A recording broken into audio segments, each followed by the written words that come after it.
M23 au Nord Kivu. Un statu quo fragile sur la ligne de front à Lubero. La situation dans la province du Nord Kivu, particulièrement à Lubero, est marquée par un statu quo tendu sur la ligne de front entre les forces armées de la République démocratique du Congo, FARDC, et les rebelles du M23, soutenus par le Rwanda. Depuis plusieurs semaines, les combats se poursuivent dans cette région stratégique de l'Est de la RDC, où l'instabilité politique et militaire a exacerbé les tensions communautaires et régionales. Le 20 février 2025, les FARDC ont réussi à renforcer leur position en bloquant les voies de débordement utilisées par les rebelles.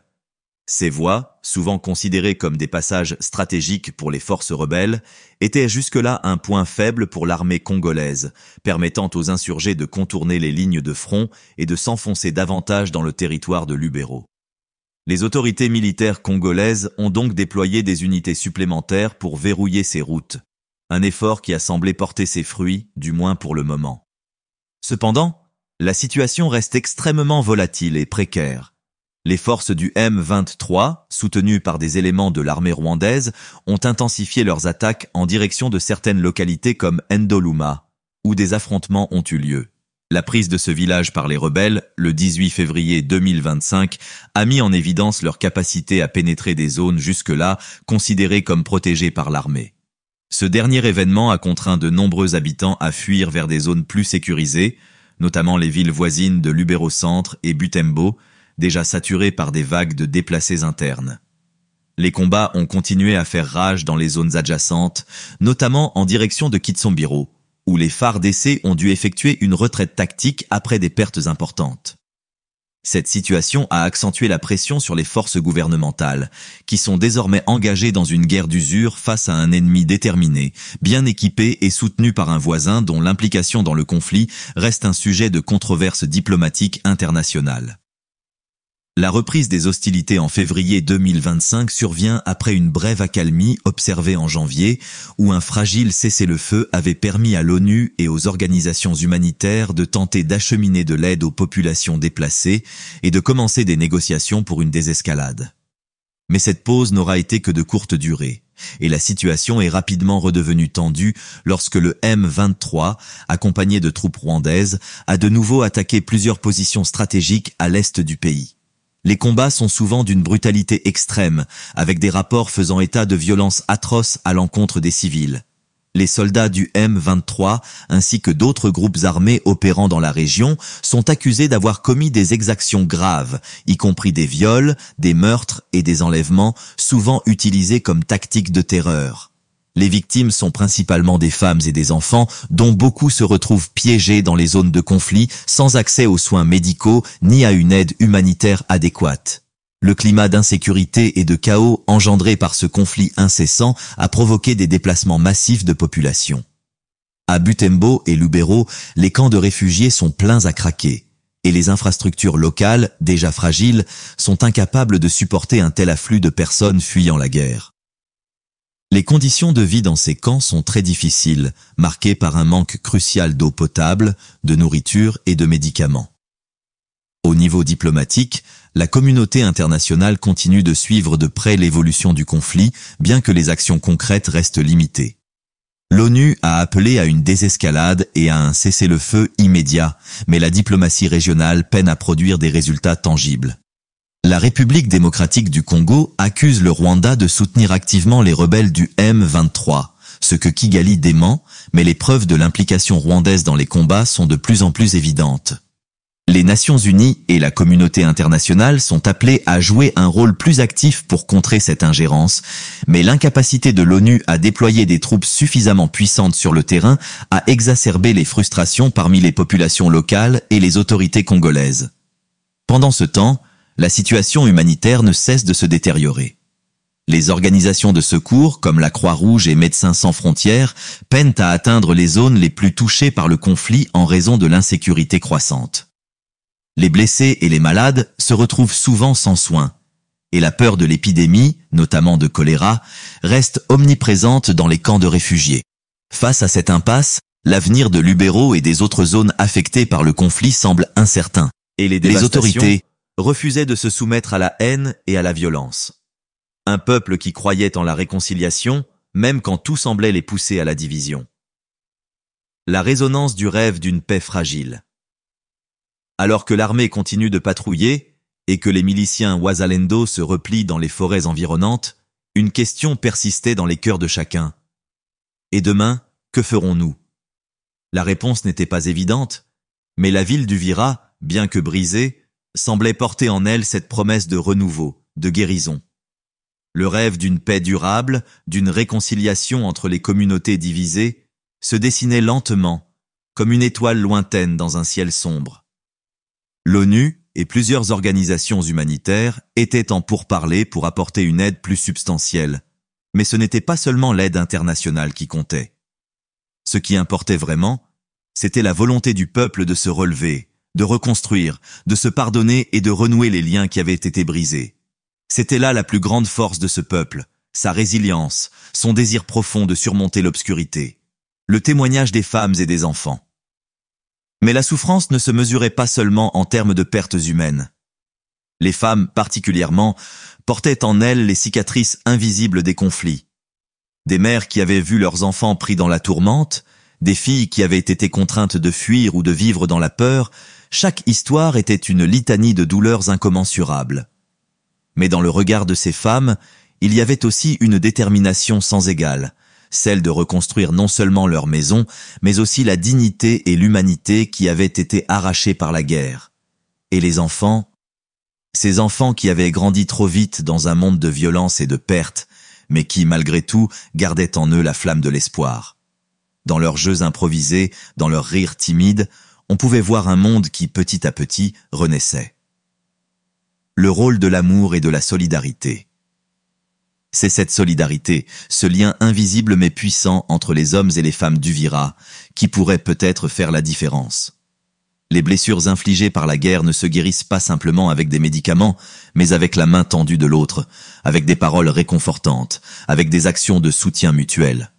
Au cœur de cette tragédie, c'est l'humanité qui doit prévaloir.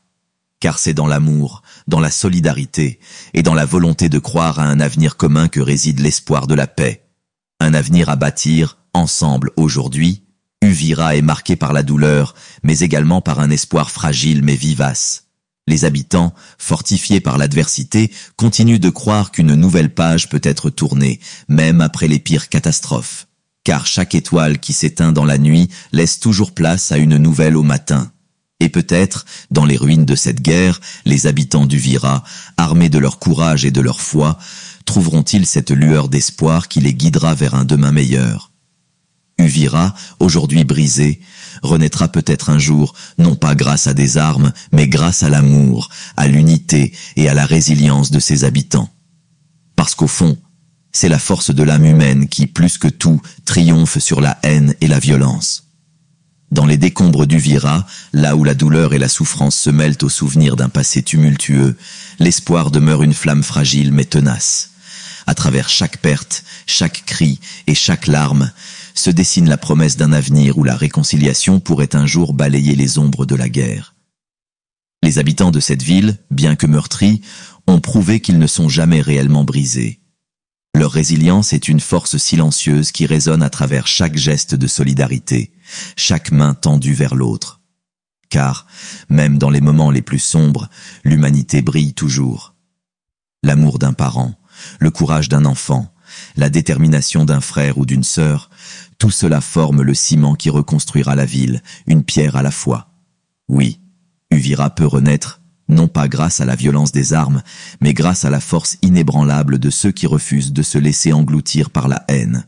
C'est dans cette lumière, aussi faible soit-elle, que réside la véritable promesse de la paix et que le peuple congolais, à travers les épreuves, trouvera enfin la voie vers la réconciliation. Uvira, demain, sera le témoignage vivant que même dans les pires tragédies, l'espoir peut fleurir. Organisations internationales pour mettre fin à l'escalade de la violence. Un avenir incertain pour Uvira et le Sud Kivu. La situation à Uvira soulève des inquiétudes sur l'avenir de la région du Sud Kivu, qui semble coincée dans un cycle de violence sans fin. La présence de groupes armés, qu'ils soient d'autodéfense ou rebelles, continue de déstabiliser la région, et les autorités congolaises semblent incapables de mettre fin à cette spirale de violence. Les causes sous-jacentes du conflit, notamment la gestion des ressources naturelles, la gouvernance locale et les tensions ethniques, demeurent des défis majeurs pour la RDC. En attendant, la population civile reste la principale victime de ces affrontements. Les milliers de personnes déplacées par les combats se retrouvent dans une situation extrêmement difficile, sans accès suffisant aux soins médicaux, à l'éducation, ni à des conditions de vie décentes. La communauté internationale a réagi en appelant à un cessez-le-feu immédiat et en offrant son soutien humanitaire pour aider les victimes. Cependant, la mise en place d'une véritable paix durable dans cette région semble encore incertaine, car les causes profondes du conflit continuent de persister. Conclusion. Un appel à la paix et à la stabilité. En résumé, les affrontements à Uvira illustrent la fragilité de la situation dans l'est de la RDC, une région dévastée par des conflits internes récurrents. Le bilan tragique de 20 morts et de plus de 60 blessés met en lumière la nécessité urgente d'une solution politique et diplomatique pour apaiser les tensions et mettre fin à l'instabilité. En attendant, les habitants d'Uvira, comme de nombreuses autres régions du pays, continuent de souffrir des conséquences de ces violences, et l'espoir d'une paix durable semble encore loin. La communauté internationale et les autorités congolaises devront travailler ensemble pour répondre aux besoins humanitaires et, surtout, pour mettre en place des mécanismes de réconciliation durable afin de briser ce cycle de violence qui dure depuis trop longtemps. Les jours suivants les violents affrontements à Uvira, les rues de la ville étaient baignées dans une atmosphère de silence lourd et oppressant. Le vent portait les échos des cris de douleur, des appels désespérés des familles séparées et des pleurs des blessés, dont certains gisaient encore impuissants dans les ruelles sombres de la ville. L'odeur de la poudre et des décombres se mêlait à celle de la terre humide, une terre trop souvent sacrifiée dans les tourments de la guerre. Uvira, jadis terre d'espoir pour certains, était désormais un champ de ruines, où le présent semblait s'effacer sous les coups d'un passé douloureux qui refusait de se taire. Un peuple dévasté, mais une volonté indomptable. Les blessés, défigurés par les éclats des balles et des explosions, semblaient porter le poids de toute une région en souffrance. Mais derrière chaque visage marqué par la douleur, on lisait encore une lueur de détermination. Cette lueur, bien que faible, brillait encore dans les yeux des survivants, des mères qui cherchaient leurs enfants disparus, des pères qui se battaient pour offrir un lendemain meilleur à leur famille, des jeunes qui, malgré la violence qui les entourait, rêvaient d'un avenir sans guerre. Le sacrifice de ceux qui n'ont jamais voulu la guerre. Au cœur de cette tragédie, un homme se démarquait, non pas par sa bravoure militaire, mais par la profondeur de son humanité. Le docteur Mukanga, un médecin de la ville, avait sacrifié sa propre sécurité pour soigner les blessés. Alors que les hôpitaux étaient saturés, il n'avait pas hésité à ouvrir les portes de son propre foyer pour y soigner les blessés les plus graves, offrant son propre sang, son énergie et son temps sans compter. Mais plus que les blessures physiques, ce sont les blessures invisibles qui le tourmentèrent le plus. Comment guérir ceux qui ont perdu l'espoir, murmurait-il parfois, le regard perdu dans la nuit, alors qu'il s'efforçait de réparer ce qui semblait irréparable. Les yeux de ceux qu'il soignait étaient des fenêtres ouvertes sur un monde brisé, mais aussi sur un monde qui refusait de se laisser engloutir par la noirceur. Et dans chaque sourire, aussi faible soit-il, il trouvait une raison de continuer à se battre. Des héros au quotidien. Les jeunes du quartier, eux aussi, avaient pris leur destin en main. Ahmed, un adolescent de 17 ans, avait vu son village détruit par la violence. Mais au lieu de fuir, il avait pris la tête d'un groupe d'autres jeunes, décidant de nettoyer les rues et de porter secours à ceux qui en avaient besoin. Malgré la peur qui régnait dans l'air, il refusait de céder. « Ce n'est pas la guerre qui définit qui nous sommes, » disait-il à ses camarades. « Ce sont nos actions, notre courage, notre amour les uns pour les autres. » Et c'était là, dans ce petit groupe de jeunes courageux, que résidait la force de tout un peuple qui, malgré les épreuves, RDC, des affrontements meurtriers entre l'armée et les miliciens. Wazalendo à Uvira, bilan tragique de 20 morts et plus de 60 blessés. Uvira, Sud Kivu, 25 février 2025, Une violente confrontation a eu lieu entre les forces armées de la République démocratique du Congo, FARDC, et les miliciens Wazalendo dans la ville d'Uvira, située dans la province du Sud Kivu, dans l'est de la République démocratique du Congo, RDC. Selon des sources locales, le bilan des affrontements est lourd, avec au moins 20 morts et plus de 60 blessés, dont de nombreux civils pris au piège dans les violences. Les circonstances de l'attaque. Les affrontements ont éclaté dans la matinée de ce dimanche 25 février 2025, après plusieurs jours de tensions croissantes dans la région. Les Wazalendo, une milice autochtone localisée principalement dans le sud Kivu, ont lancé une série d'attaques contre des positions de l'armée congolaise dans différents quartiers d'Uvira, notamment dans les zones périphériques de la ville. Ce groupe de miliciens est réputé pour être particulièrement résistant aux forces gouvernementales et ils ont utilisé des armes légères, des explosifs improvisés ainsi que des tactiques de guérilla pour mener leur offensive. L'armée congolaise a immédiatement répondu en envoyant des renforts pour reprendre le contrôle des zones occupées par les miliciens. Cependant, les combats ont rapidement dégénéré en affrontements violents et prolongés, affectant principalement les zones résidentielles d'Uvira. Le bilan humain est tragique. Des dizaines de personnes, principalement des civils, ont perdu la vie dans ces violences, tandis que de nombreux autres ont été blessés, certains gravement. Un contexte tendu marqué par des tensions ethniques et politiques. Les affrontements à Uvira ne sont pas un incident isolé. La région du Sud Kivu, tout comme d'autres provinces de l'Est de la RDC, a été le théâtre de nombreux conflits depuis plusieurs décennies. Ces violences sont souvent alimentées par une combinaison de facteurs, notamment les rivalités ethniques, la lutte pour le contrôle des ressources naturelles et l'instabilité politique persistante. Les Wazalendo, un groupe de miliciens souvent décrit comme une milice d'autodéfense, ont été créés en réponse à l'oppression perçue par les autorités congolaises, ainsi que par la présence d'autres groupes armés dans la région. Leur nom signifie littéralement « les enfants de la terre » en swahili, et leur objectif est de défendre leur communauté contre les menaces extérieures, qu'elles soient ethniques ou politiques. Cependant, leur mode d'action, souvent violent, a alimenté une spirale de violence qui touche à la fois les forces armées congolaises et les populations locales. Les tensions entre les communautés locales et les autorités gouvernementales sont exacerbées par la gestion des ressources naturelles de la région, notamment le coltan, le cobalt et d'autres minerais précieux qui attirent des acteurs locaux et internationaux. Cette compétition pour le contrôle des richesses naturelles de la région est une cause majeure de l'instabilité persistante dans cette partie du pays. Réactions et conséquences. Les autorités congolaises ont réagi rapidement après les premiers affrontements, envoyant des renforts militaires pour tenter de reprendre le contrôle des quartiers affectés par les miliciens. Des hélicoptères et des véhicules blindés ont été utilisés pour mener des frappes aériennes et terrestres contre les positions des Wazalendo.